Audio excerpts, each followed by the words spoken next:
أهلا بيكم في عبد الحميد باز أوديو بودكاست النسخة العربية. لسنين طويلة كنا بنحس إن مصطلح الذكاء الاصطناعي ده حاجة بعيدة، قصة كده من الخيال العلمي أو فيلم أكشن أو كمان ممكن تبقى قصة رعب. لما بنيجي نتكلم عن الذكاء الاصطناعي كتير كان بيتخيل إنها عبارة عن روبوتات ليها وعي وبتخطط إنها تسيطر على العالم، لكن الحقيقة الذكاء الاصطناعي النهاردة مش مجرد حلم، ده بقى واقع بنعيشه كل يوم وداخل جوه تفاصيل كتير في حياتنا اليومية والعادية، وكمان بتغير شكل البيزنس أو الأعمال والصناعات اللي حوالينا كلها. لكنها طبعا مش زي الأفلام أو مش زي لما بنتخيل وبنتصور الروبوتات اللي جاية تسيطر على العالم، سواء بداية من الخوارزميات اللي بتحدد لنا اللي هنقدر نشوفه على وسائل التواصل الاجتماعي أو حتى العربيات ذاتية القيادة. دلوقتي الذكاء الاصطناعي خرج من مجرد نظريات أو حاجات خيالية ممكن نكون بنشوفها في الأفلام أو بنقرا عنها في الروايات، وبقى ليها تطبيقات عملية يومية. لكن وسط كل الضجة دي وكل الحماس اللي حوالين الذكاء الاصطناعي في لبس كبير عن إيه هو أصلا الذكاء الاصطناعي ده. وفي رأيي إن السؤال الأهم ممكن يكون طب إيه مش الذكاء الاصطناعي؟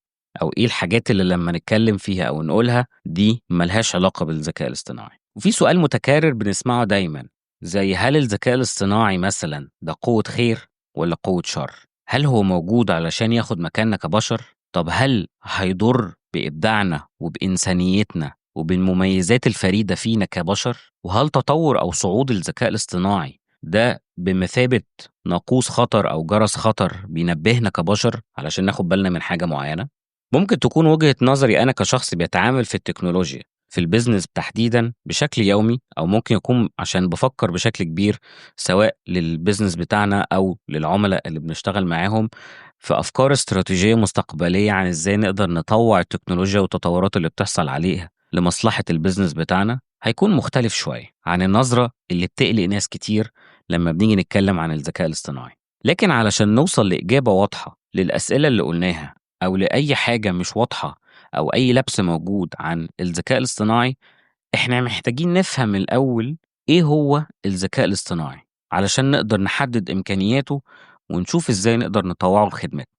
في الحلقة دي هيكون هدفنا الأساسي إننا نشيل الغموض ده، وهنحاول نبسط كل المفاهيم الغلط اللي حوالينا عن الذكاء الاصطناعي، وهنتكلم كمان عن طبيعة الذكاء الاصطناعي وقدراته الحالية والإمكانيات المتاحة فيه في الوقت الحالي، ودي إزاي ممكن تقدر تساعدنا في البيزنس بتاعنا أو في الشركات بتاعتنا. خلينا نبتدي بأول سؤال، إيه هو الذكاء الاصطناعي؟ المصطلح ده بنسمعه كتير قوي دلوقتي، لكن في أحيان كتير الإجابة الصح ما بتبقاش واضحة. خلينا نجاوب عليه، وهو ببساطة إن الذكاء الاصطناعي ده بيشير للآلات أو البرمجيات اللي بتحاول تقلد جزء من الذكاء البشري.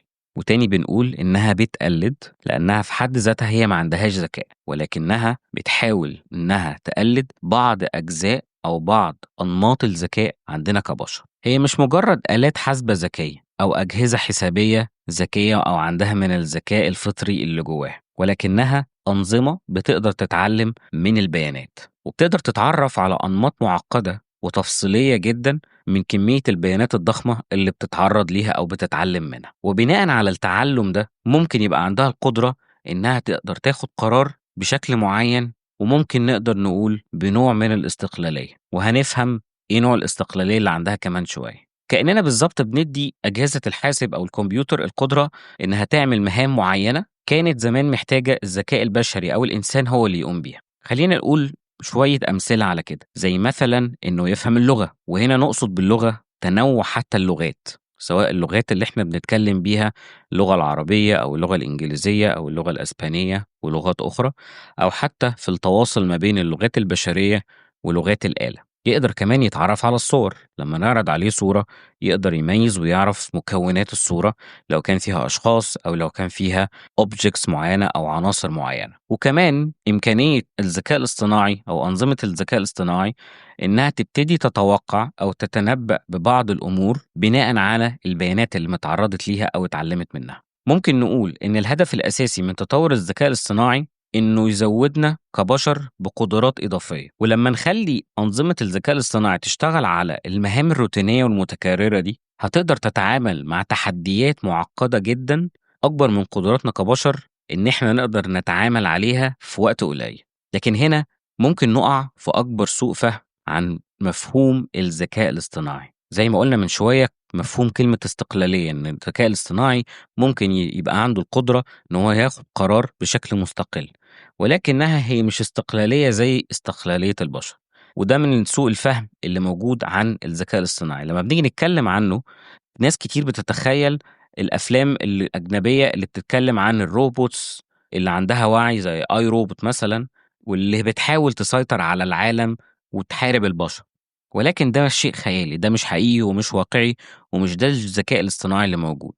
الذكاء الاصطناعي اللي احنا نعرفه النهارده بنسميه الذكاء الاصطناعي الضيق أو الضعيف narrow AI.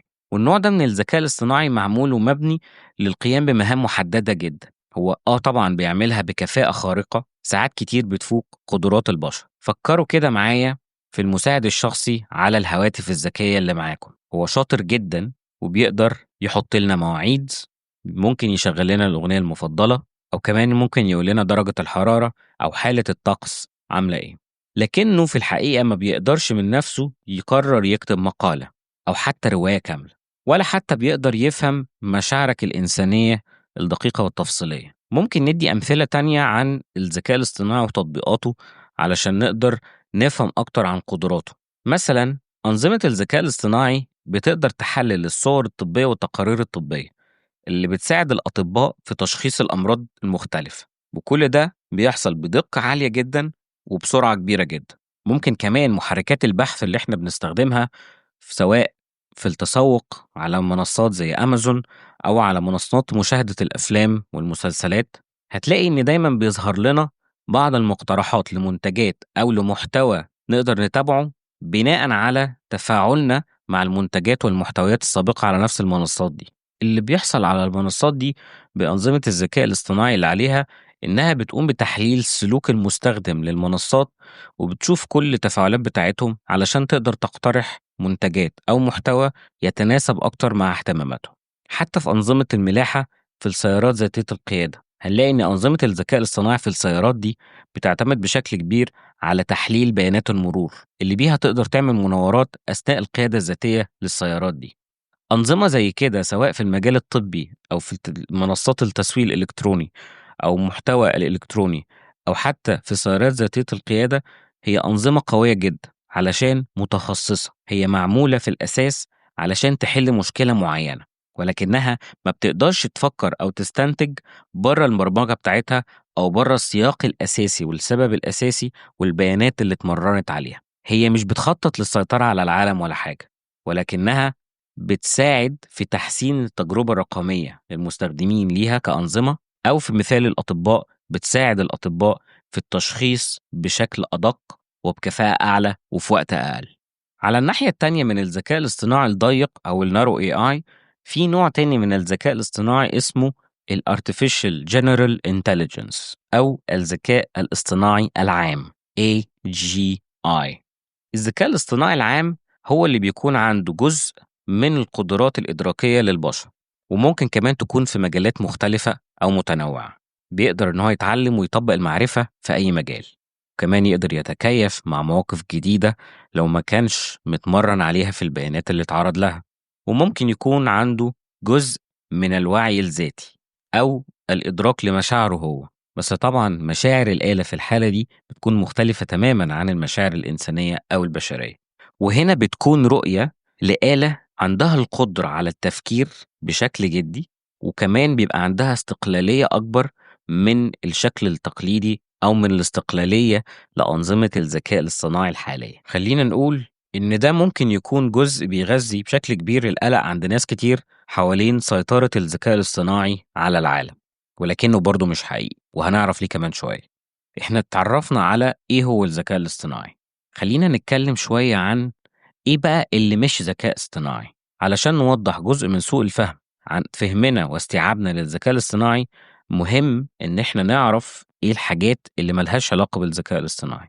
زي مثلا إنه مش كائن عنده وعي وما عندوش إحساس زينا كبشر، بمعنى إنه ما بيحسش بالمشاعر الحقيقية عند البشر، وكمان ملوش رغبات زي البشر، وما بيقدرش يفكر بشكل مستقل بذاته. ونقطة ذاته دي مهمة جدا، حط تحتها خط.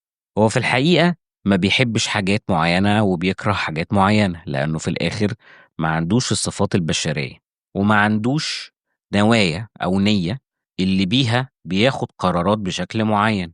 باختصار شديد، أنظمة الذكاء الاصطناعي هي بتتبع مجموعة من التعليمات بناءً على المعلومات والبيانات اللي مرّنا عليها أنظمة الذكاء الاصطناعي دي. وجزء كبير من قدرات الذكاء الاصطناعي وقدرته على اتخاذ قرار معين أو إن هو يشتغل بشكل مستقل هو على جودة وكفاءة وكميات البيانات اللي بيتعرض لها، بالإضافة إلى الخوارزميات اللي إحنا صممناها كبشر اللي مسؤولة عن تشغيل أنظمة الذكاء الاصطناعي دي. بالإضافة لكده، الذكاء الاصطناعي هو مش بديل للإبداع البشري أو براعة الإنسان.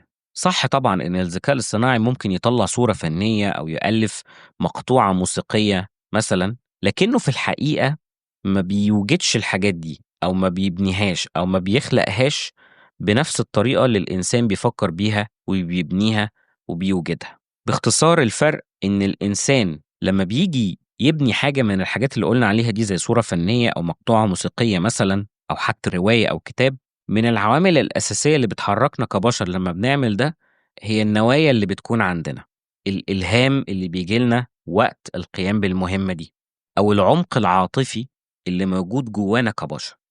بكده ممكن نقدر نقول إن الذكاء الاصطناعي هو أداة قوية جدًا، هو في حد ذاته ما عندوش القدرة على إنه يوجّه نَفْسه، ولكنه لا يزال محتاج لإنسان أو للبشر علشان يقدر يوجّهه للطريق السليم أو للحاجة اللي إحنا عايزينه يقوم بيها. الذكاء الاصطناعي موجود علشان يكبّر قدرتنا ويعزّز قدرتنا كبشر، لكنه ما بياخدش الصفات الفريدة اللي عندنا كبني آدمين أو كبشر. الذكاء الاصطناعي مش كيان عنده وعي ذاتي ولا له أهداف خاصة، هو بينفذ اللي إحنا بنطلبه منه بناءً على قدراته وبناءً على البيانات اللي هو اتمرن عليها. ممكن ننزل لخطوة تفصيلية وأعمق شوية علشان نقدر نفهم الذكاء الاصطناعي مقارنة بالذكاء البشري. ممكن حد يسأل كمان هنا، طب لو الذكاء الاصطناعي مش هو شرير الأفلام وما عندوش وعي بجد، إزاي نقدر نقارنه بذكائنا إحنا كبشر؟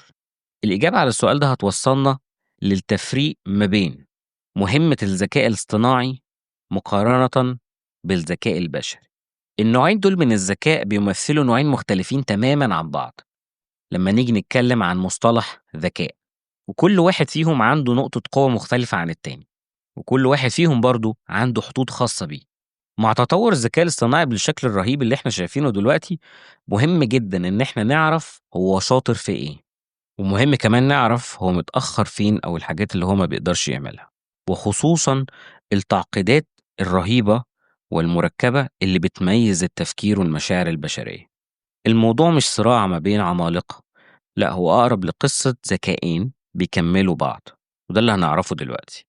لمّا بنتكلم عن القدرات الإدراكية في مجالات معيّنة، قوة الذكاء الاصطناعي ما بتتساواش مع الذكاء البشري خالص. هنلاقي إن الذكاء الاصطناعي هو متفوق بشكل رهيب في المنطق والتعرف على الأنماط المعقدة من البيانات اللي اتعرض ليها، وكمان قدرته على معالجة كميات كبيرة من البيانات.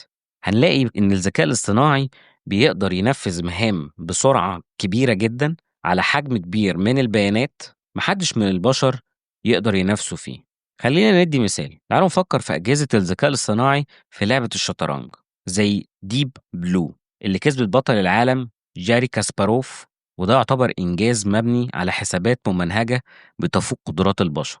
أو حتى أنظمة الذكاء الاصطناعي الحالية المستخدمة في تشخيص بعض الأمراض في المجالات الطبية، بيبقى يكون عندها القدرة على تحليل آلاف الحالات والصور الطبية والتقارير الطبية علشان تقدر تكتشف وتشخص الأمراض بدقة عالية جدا. المثالين دول بيوضحوا لنا بشكل واضح وقوي الفرق أو التفوق اللي الذكاء الاصطناعي بيقدر يقوم بيه في حل المشكلات الممنهجة ومعالجة كميات بيانات ضخمة ومنظمة. ممكن نقول إن المثالين دول بيوضحوا لنا نقطة القوة الأساسية اللي بيتفوق فيها الذكاء الاصطناعي في حل المشكلات بشكل منهجي ومنظم، وكمان في معالجة كميات كبيرة من البيانات. لو جينا نتكلم عن الذكاء البشري هنلاقيه إن في حاجات تانية بتميزه بتخلي الآلات أو أنظمة الذكاء الاصطناعي ما بتقدرش تقلده فعلا. خلينا نقول ونعترف ونبقى متأكدين من ده دايما إن البشر مبدعين بطبعهم، عندهم القدرة على التفكير النقدي، وفي كتير من الأحيان قرارات من اللي بياخدوها بتبقى مبنية على حسهم أو حدسهم والفهم العاطفي اللي بيتعاملوا بيه. وكتير من الأحيان القرارات اللي بياخدوها بتبقى مبنية على الحدس أو الفهم العاطفي للموقف اللي هم بيمروا بيه. مثال تاني لتفوق الذكاء البشري التعبير الفني، إننا نألف مثلا سيمفونية بتحرك المشاعر، أو نرسم تحفة فنية بتغير طريقة إدراك الناس ليها. ده بيتطلب وبيحتاج مستوى عالي جدا من الخيال والعمق العاطفي الذكاء الاصطناعي لسه ما بيقدرش يوصله. وحتى لو بيقدر هو بس بيقلده، ولكنه في الحقيقة مش مبني على نفس العمق العاطفي والحدس اللي بيتميز بيه الإنسان.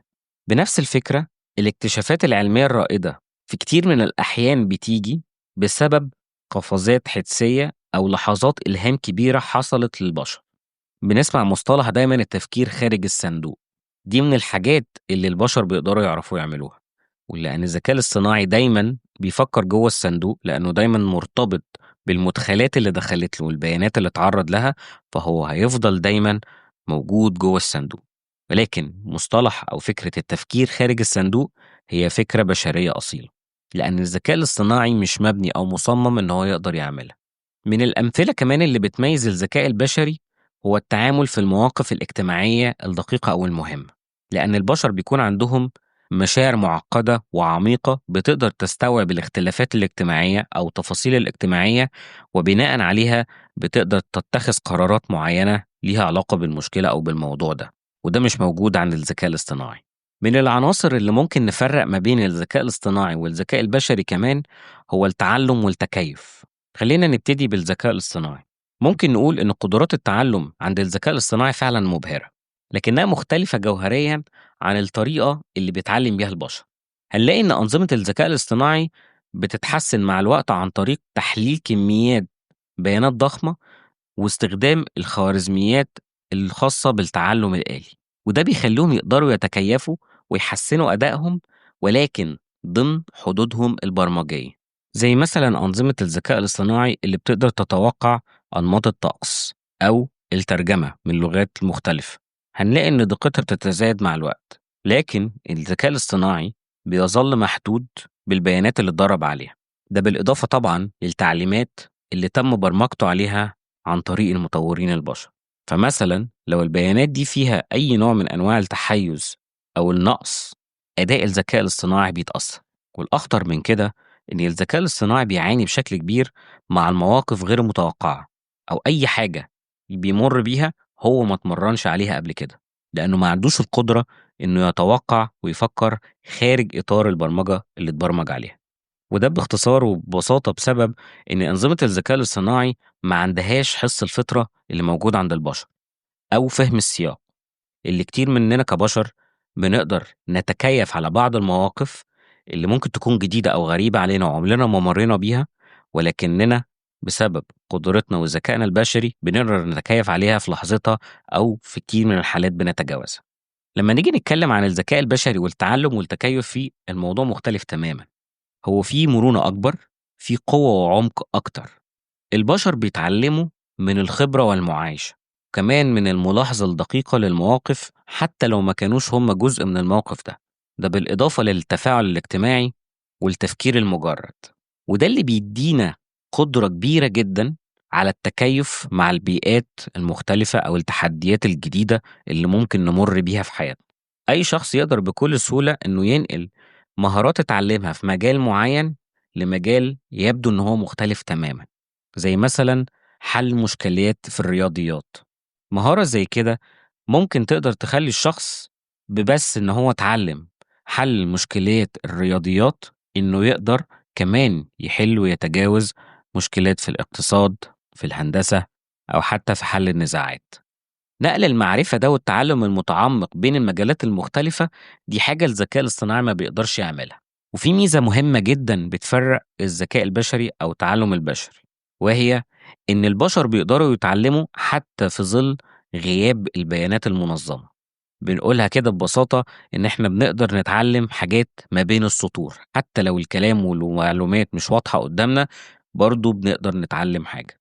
وده بسبب إن البشر بيقدروا يستنتجوا أفكار عميقة من اللي حواليهم، زي ما كنا بنقول عن طريق تعامل الآخرين مع بعض، إحنا بس بنلاحظ وبنشوف كل شخص أو كل حد بيتعامل إزاي، ومنها بنقدر إحنا كمان نتعلم. ممكن نبسط الموضوع إن القدرة دي على التعلم من بيانات قليلة وكمان مش واضحة وتعميم المعرفة هو علامة مميزة جدا لذكاء الإنسان الفريد والطريقة اللي هو بيتعلم بيها. الجزء ده هنتكلم عن الفرق ما بين الذكاء الاصطناعي والذكاء البشري أو البشر في نقطتين مهمين جدا، وهما الوعي والمشاعر. خلينا نبتدي بالذكاء الاصطناعي، وهنلاقي إن ده يعتبر من أعمق وأهم الفروق الجوهرية بين الذكاء الاصطناعي والذكاء البشري، وهو فهم الوعي والمشاعر الحقيقية. الذكاء الاصطناعي في شكله الحالي بيفتقر بشكل جوهري للوعي الذاتي، هو في نفسه ما عندوش وعي وما عندوش مشاعر أصيلة. أصيلة بمعنى إنها تكون نابعة منه هو. صحيح إن الذكاء الاصطناعي اللي بيتم تطويره ممكن نقدر نخليه إن هو يقلد بعض المشاعر من خلال ردود فعل مبرمجة، زي مثلا إن نخلي الشات بوت يكون متعاطف شوية مع الشخص اللي بيتكلم معاه أو بيسأله على حاجة معينة، ولكنه في حقيقة الأمر هو ما بيختبرش المشاعر دي بشكل حقيقي ولا بيقدر أصلا يفهمها. وده من النقاط الجدلية اللي كتير من الناس بتتكلم فيها، إن إمتى أو إزاي ممكن الذكاء الاصطناعي يوصل إن هو يكون عنده وعي. لكن الخبراء في مجال الذكاء الاصطناعي بيؤكدوا وبيقولوا إن مهما كان الذكاء الاصطناعي متطور هو برضه ما عندوش وعي، لأنه ما عندوش تجارب ذاتية أو تجارب حياتية داخلية هو بنفسه مر بيها بعيدا عن البيانات اللي اتمرن عليها. بكده ممكن نقول إن الذكاء الاصطناعي في الحقيقة هو بيقلد سواء المشاعر أو الذكاء أو الطريقة اللي البشر بيتعاملوا بيها، ولكنه كل الحاجات دي ما بتبقاش نابعة منه هو بنفسه. لما نيجي نشوف البشر والعمق اللي عندهم مقارنة بالذكاء الاصطناعي في الجزئية الخاصة بالوعي والمشاعر، هنلاقي إن البشر عندهم وعي عميق جدا، وعندهم إدراك ذاتي أولًا لنفسهم ولكل الحاجات المحيطة بيهم، بالإضافة لمكانتنا كبشر في العالم شكلها عامل إزاي مقارنةً بكل الأمور اللي بتحيط بينا. عندنا مشاعر زي الحب، الخوف، الفرح، الحزن، الغضب، والتعاطف. كل المشاعر دي وغيرها بتأثر بشكل كبير وعميق في كل القرارات اللي إحنا بناخدها في حياتنا كبشر. وكمان بتشكل كل تفاعلاتنا الاجتماعية، وهي اللي بتكون طريقة إدراكنا للعالم وتفاعلنا وتعاملنا معاه. مثلا قدرتنا على التعاطف بجد مع الآخرين أو مع الآلام اللي عندهم أو التعب اللي عندهم، مشاعرنا وإحنا بنشارك الفرح أو الشعور بالحزن الحقيقي، ده اللي بيخلينا قادرين إن إحنا نقدر نبني علاقات عميقة ومترابطة مع ناس كتير حوالينا. وده كمان اللي بيأثر بشكل مباشر على أحكامنا الأخلاقية بطريقة الآلة ما بتقدرش تعمله ولا حتى بتقدر تقلده. الأبعاد العاطفية دي وجزء الوعي الذاتي هي الأساس اللي بيبني قيمة إنسانيتنا الفريدة وقدرتنا على الإبداع الحقيقي والعلاقات الهادفة اللي بنعملها في حياتنا. ممكن هنا نتنقل لنقطة تانية، وهي إن من الطبيعي إن صعود أو ظهور وتطور الذكاء الاصطناعي بيثير بشكل كبير قلق كتير من الناس حوالين الأمن الوظيفي. هنلاقي إن الذكاء الاصطناعي بيقدر يعمل إنجازات كبيرة جدًا في مجالات كنا بنعتبرها إنها حاجة أساسية لازم البشر هم اللي يعملوها، زي مثلًا كتابة الأكواد البرمجية أو توليد وكتابة المحتوى أو عمل وبناء وتصميم التصميمات المختلفة للgraphics أو حتى تحليل الصور، سواء كانت صور مختلفة أو حتى التقارير الطبية. ده غير كمان إن الذكاء الاصطناعي كان بيقدر إنه يصيغ بعض المستندات القانونية ويألف مقطوعات موسيقية، وكمان بيقوم بعمليات تداول مالي بشكل أوتوماتيكي أو بشكل آلي. على قد ما هو باين كده قدامنا إن ممكن فعلا تكون المهام دي لو اللي بيعملوها بشر فكل البشر دول في خطر، لأن ممكن الذكاء الاصطناعي ياخد مكانه. ولكن الأصح إننا نقول إن الذكاء الاصطناعي بيعيد تشكيل طريقة أدائنا للوظائف دي. هو في الحقيقة ما بيحلش محلها بالكامل، لأن الوظائف هتفضل تحصل وهتفضل تتعمل، ولكن طريقة تنفيذها وخطوات تنفيذها هي اللي بتتغير. خلينا ندي مثال.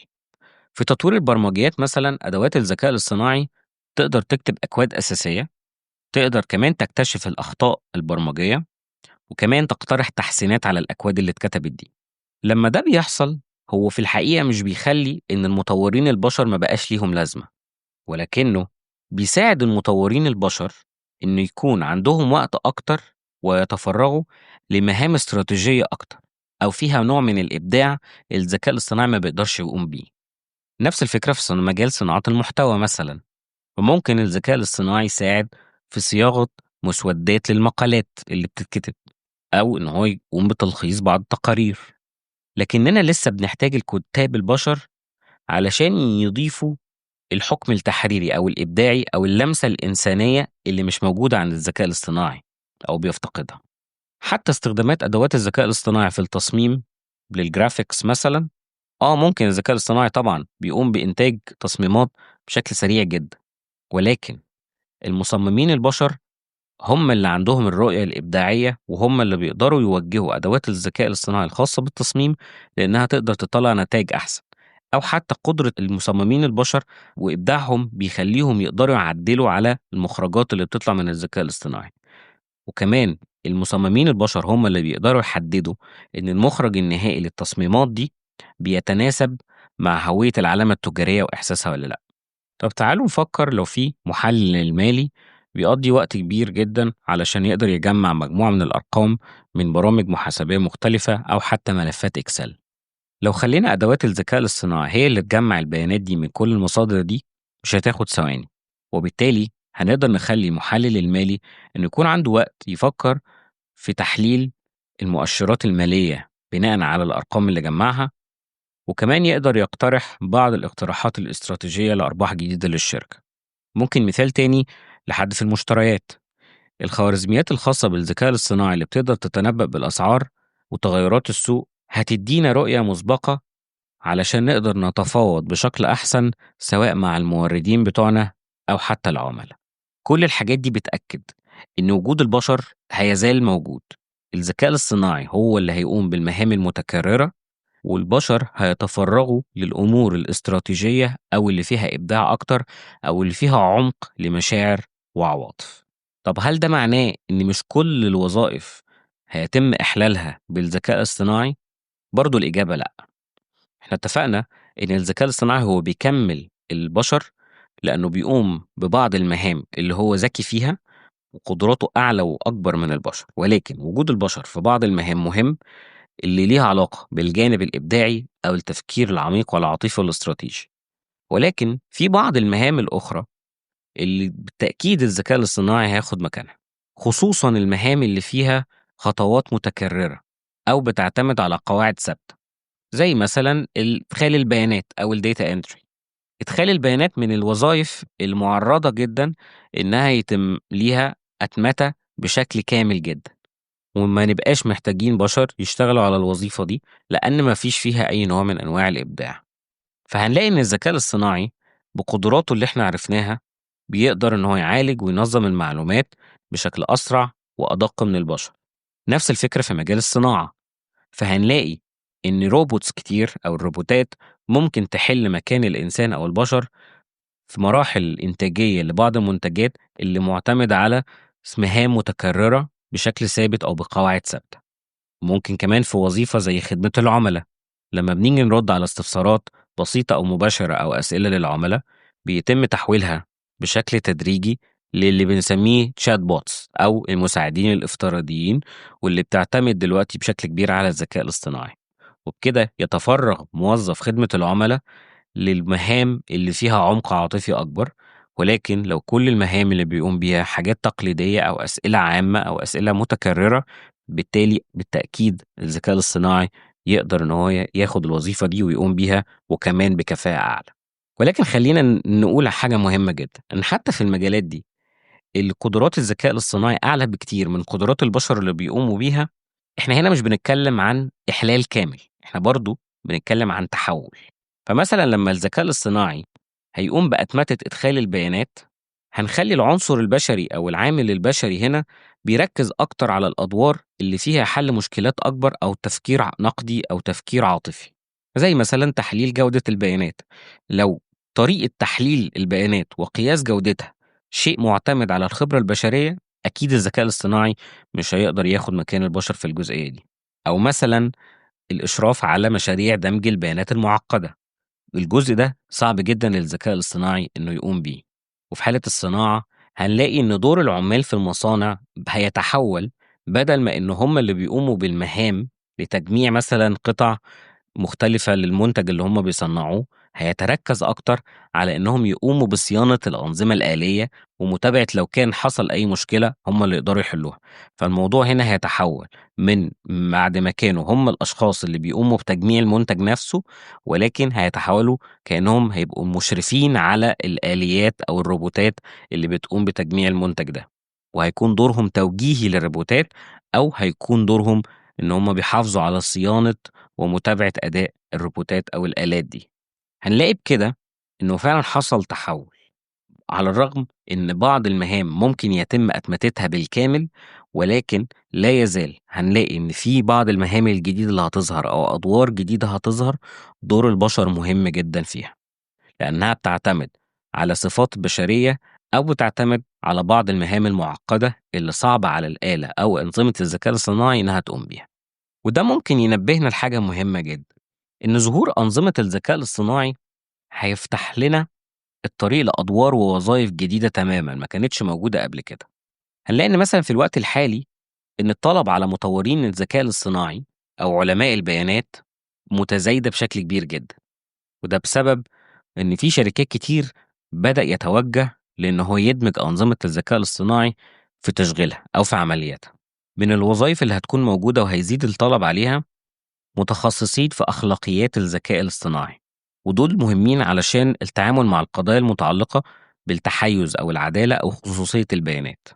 ده غير كمان إننا بدأنا نحتاج مدربين للذكاء الاصطناعي نفسه، علشان يقدروا يمرنوا النماذج الخاصة بأنظمة الذكاء الاصطناعي وتجربة جودتها، علشان نضمن إنها تكون بتشتغل بكفاءة عالية. وفي مجال حوكمة الذكاء الاصطناعي بدأ كمان يظهر حاجة ضرورية للتركيز عليه، والتركيز على التطبيق المسؤول لتقنيات الذكاء الاصطناعي، ده سواء على مستوى الشركات أو حتى على مستوى الدول.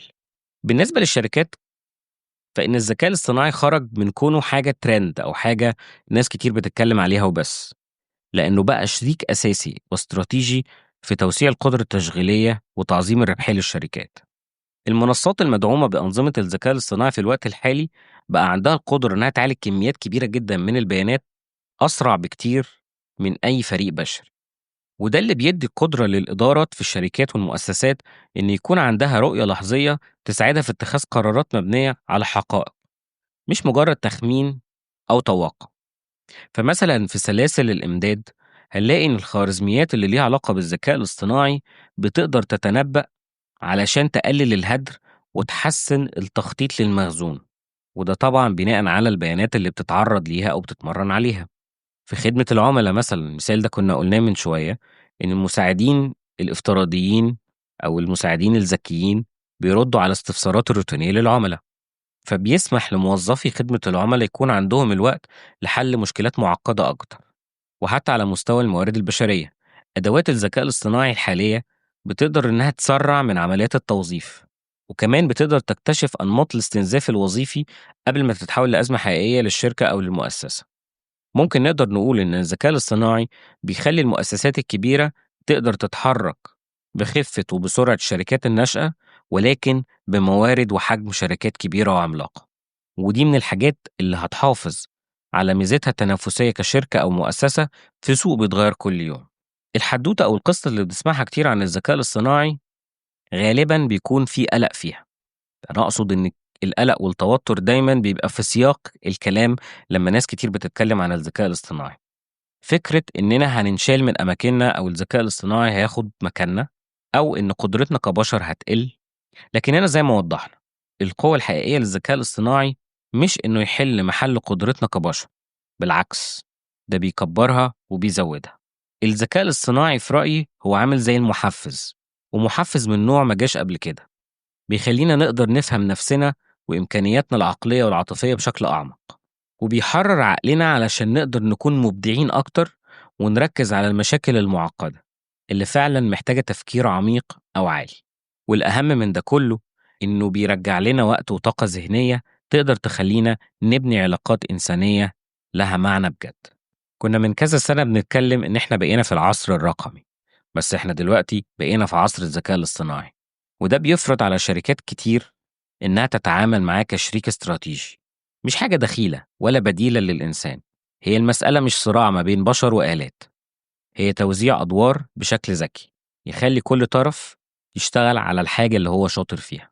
الخوارزميات تقوم بالمهام الروتينية والمتكررة، فتوفر للإنسان الوقت والطاقة اللي يقدر يوجهها للابتكار أو لبناء علاقات أقوى مع العملاء، أو حتى لاتخاذ قرارات مبنية على فهم عميق للسوق.